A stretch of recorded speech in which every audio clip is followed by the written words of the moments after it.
Good morning, namaskaram to all of you. Nifty की इस नए एनालिसिस वीडियो में आपका बहुत बहुत स्वागत है। आवरली चार्ट है निफ्टी का जो आपके सामने है। इसी पे हम लोग ने पहले भी डिस्कशंस किए थे, थोड़े से एडिशन ऑल्ट्रेशंस किए मैंने। लॉन्ग टर्म चार्ट्स के बारे में मैंने डिस्कस नहीं किया, कल सोचा था, लेकिन चक्कर क्या है, इतने परम्यूटेशन कॉम्बिनेशन बन रहे हैं तो फ़ायदा नहीं है राम कहानी करने का। जब तक कोई चीज़ सॉलिड उसमें ना दिखे क्या चर्चा करें, सिर्फ चर्चा के लिए चर्चा करने से कोई फ़ायदा नहीं है होता। तो आवरली चार्ट पे ही रहते हैं। बहुत डिफ़िकल्ट मार्केट है ये ट्रेड करने के लिए भी और एनालाइज करने के लिए भी, इसमें कोई शक नहीं होना चाहिए किसी को भी। रोज़ एक गैप के साथ हमारा स्वागत होता है, इधर अ गैप अप और a gap down, and it is not sustain the whole day. We are in a slow grinding sort of a move going no way. तो ऐसे में मैंने पहले ही आपसे कहा था, हम लोग को बहुत अच्छा रहेगा अगर अपने आप को शॉर्ट टर्म टाइम फ्रेम पे रिस्ट्रिक्ट करके रखें, छोटे छोटे ट्रेड्स लें, इंट्राडे के लिए पोजीशंस कैरी करने की कोशिश ना करें। This is not a market to carry position, this is not a market to do positional trades. अभी बिल्कुल नहीं दे रहा है ये मार्केट ये अपॉर्चुनिटी कि आप किसी तरह की कोई पोजिशनल ट्रेड लें, इधर on the long on the short. Basically अगर आप चार्ट्स में बहुत ज़्यादा अभ्यस्त नहीं है तो it is like a lottery. In the morning at 9:15 you may be with the lottery, you may not be with the lottery, और फिर ख़त्म। 9:30 बजे के बाद मार्केट में कुछ करने के लिए बचता नहीं है। तो ऐसे में शॉर्ट टर्म ट्रेड्स रखिए, इंट्राडे पैटर्न्स को देखिए, अगर आप देख सकते हैं उनको आप यूटिलाइज़ कीजिए, जो प्रॉफिट उनको बुक कीजिए, घर ले जाइए, लॉस हो तो भी बुक कीजिए, but do not carry positions. Positional trade के लिए ये मार्केट फिलहाल नहीं उपयुक्त दिखता है। तो पहले सीधी सीधी बात करते हैं, आसान वाली। ये दो लाइनें हैं जो मैंने सपोर्ट और रेजिस्टेंस के तौर पे आपके लिए काम करेंगी। अभी ये सपोर्ट की तरह काम करिए। 11,360 के आसपास का एक सपोर्ट है मार्केट में, उसके बाद 11,250 के आसपास का सपोर्ट आता है, उसके बाद फिर मैदान खुल जाता है। So these are the two important levels that you should be marking on your charts without any Elliott wave analysis. 11,360 odd levels, give and take a few points, and 11,250 odd levels, give and take a few points. These are the two support zones which market has immediately. इसके बाद की कहानी नीचे की ओर अगर जाता है तो खुल जाती है, और जब तक 360 के ऊपर है मुझे नहीं लगता कि आपको कोई भी शॉर्ट पोजीशन इसमें रखनी चाहिए। ये एक सिंपल एनालिसिस है without any Elliot wave analysis. अब बात करते हैं इस लो से जो हमने ये मूव देखी थी। ये वो चैनलिंग थी जो हम लोग ने की थी जब लास्ट टाइम आपसे मुलाकात हुई थी, और ये वो लेवल था 11,290 का, जो एक इम्पॉर्टेंट लेवल था। और इसके नीचे ही अगर हम जाते हैं तो मार्केट में किसी तरह की इंटरमीडिएट शॉर्ट टर्म बियरिशनेस की उम्मीद रखनी चाहिए थी। We broke below this 11,290 but just broke below it, made a low 11,289.80। तो रिकॉर्ड के लिए we have broken, but we did nothing below it. In fact we never went below this after that tick. उसके बाद फिर हम ऊपर ही गए।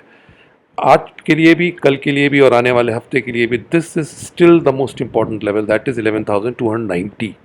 जब तक ये लेवल कायदे से ब्रीच नहीं होता, हम इसके नीचे सस्टेन नहीं करते हैं, आपको इंटरमीडिएट टाइम फ्रेम में किसी तरह की बेरिशनेस की मार्केट में उम्मीद नहीं रखनी चाहिए। Yes, when we break below 11,290 and sustain below it, then you can have a bearish view in this market.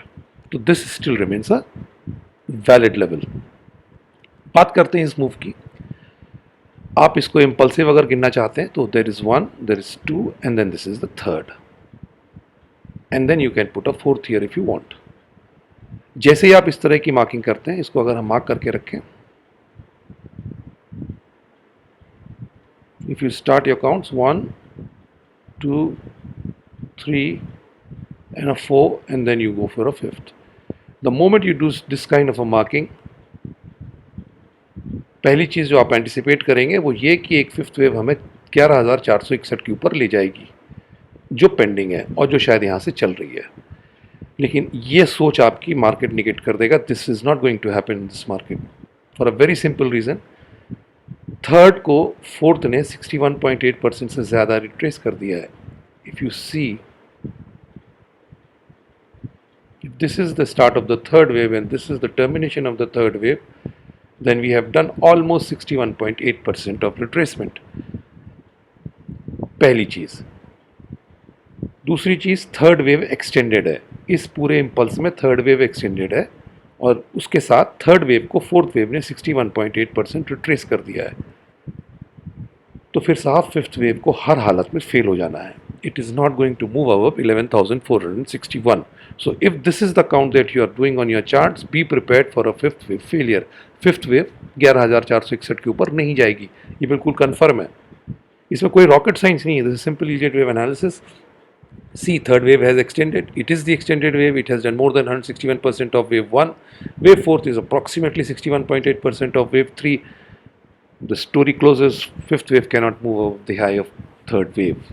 तो ये फिर काउंट आपके लिए घातक सिद्ध होगा. जैसे ही फिफ्थ वेव फेल होती है, बहुत अच्छा रिट्रेसमेंट आपको देखने को मिलता है. तो अगर आप इस तरह की कुछ काउंट कर रहे हैं तो आपको इसके लिए तैयार होना चाहिए, because fifth wave will not go above 11,461. ये इस काउंट का इम्प्लीकेशन है.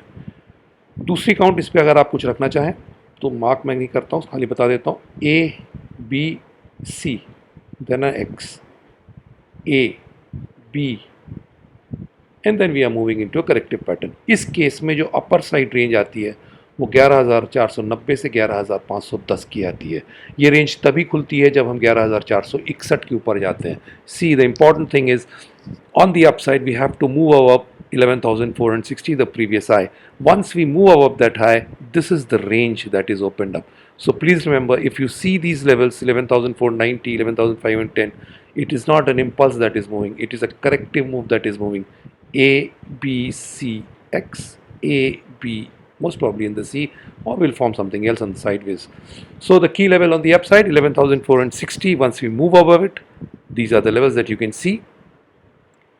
And on the down side 11,290. इसके नीचे जब तक हम सस्टेन नहीं करते हैं, किसी भी मीनिंगफुल डाउन साइड का आपको कोई उम्मीद मार्केट में नहीं रखनी चाहिए.